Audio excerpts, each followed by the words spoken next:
دەستگەم من ئەوەندە ڕۆژکەو نەدەبوو یاخود کۆمەڵگەی ئێمە داخڕاو نەدەبوو بیرۆڕات بوو جاویدانی بە شەڕێکی سارد لەگەڵ دین دەگونجێ لەگەڵ عەقڵنا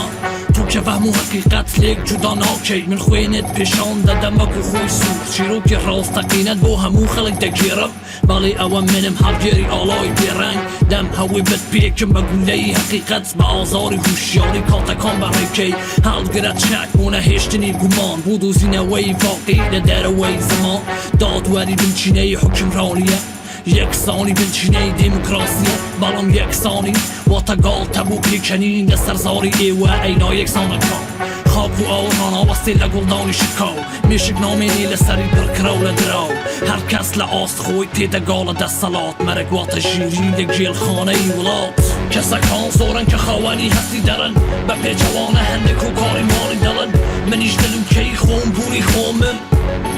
دنیای که سیده گلم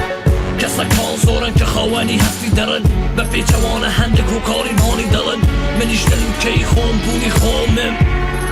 دنیای که زیر گلم نداشت بوی ولاتی به تمای ازانی هیچ دیگه باره آسان آسانی خدا درست بوی ترسی مرو بله سروش مرو به که بو چیش گشتمانه ای فروش خوشی جسته و روح دوش دیله یک دورن چون که خوشی و دل خوشی دوش دیله یک دورن کوملگای پیگشتی وکو یک بیر بکاتوا واتا لب نراتا هیچ کسی بیر ناکاتوا من دم هوی تیگیش تو بی دنیا بیم بی تو دا توی گورانم به آراسته بیم بی تو امانه آراسته ای هست تو شعورم دکی استا که هیچ نما و بی کی دبی چی کی جلی که مرسیفت و به شوام نابی حکومت و آقا و شیخ درست نابی تو غورت نیله درست بونی که شکان تو تنیا با کار دیل بود ریجدان پیسی کوملگای امرومان حلای تو بوه هندک از دوای خواب دزانی که بوه شیوهی من شیوه و وکو شیطکانی شار زمانی سورم خریگه سری سازم سردکات کسکان زورن که خوانی هستی درن به پیچوانه هندک و کاری ماری دلن منیش دلم کی خون بوری خومم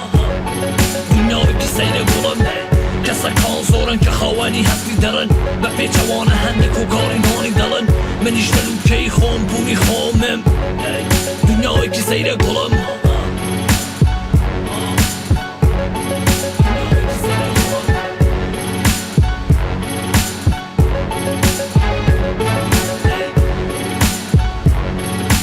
من بهتر است داوی همون تومت بارگینم من بهتر است تنیا لب و راستی ده خوینم